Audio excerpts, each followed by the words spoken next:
মানুষের জীবনে সাফল্য এবং ব্যর্থতা এই দুইটি শব্দ যেন ছায়ার মতো অনুসরণ করে। কেউ একজন যখন স্বপ্ন দেখে তখন কিছু মানুষ তাকে উৎসাহ দেয়, আর কিছু মানুষ চুপচাপ বসে থাকে তার হারের অপেক্ষায়।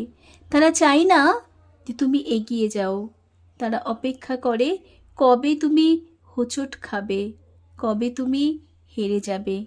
এই রকম পরিস্থিতিতে সবচেয়ে বড় শক্তি হলো নিজের উপর বিশ্বাস রাখা। যারা তোমার ব্যর্থতা কামনা করে তারা হয়তো তোমার আত্মবিশ্বাসে আঘাত হানতে পারে, কিন্তু তারা কখনো তোমার পরিশ্রমকে নষ্ট করতে পারে না। যদি তুমি সত্যিই জিততে চাও, জিতে দেখাও তাদের যারা তোমাদের হারের অপেক্ষায় আছে। এই বাক্যটি শুধু একটি চ্যালেঞ্জ নয়, এটি এক ধরনের প্রতিজ্ঞা, যেটা সেই মানুষের উত্তর যে মুখের হাসির আড়ালে তোমার পতনের স্বপ্ন দেখে।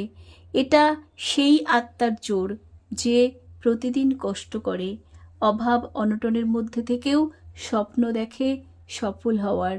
জীবনের প্রতিটি পর্যায়ে এমন একটা মানুষ থাকবে যারা বিশ্বাস করবে যে তুমি পারবে না, কিন্তু মনে রাখতে হবে তুমি জিতলেই তাদের সব সন্দেহ, অবিশ্বাস আর অহংকার ভেঙে যাবে।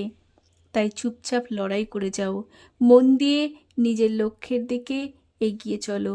সময় আসবে তুমি জয়ী হবে, তাদের সামনে দাঁড়িয়ে বলবে আমি হেরেও হার মানিনি, কারণ আমার বিশ্বাস ছিল আমি পারবো।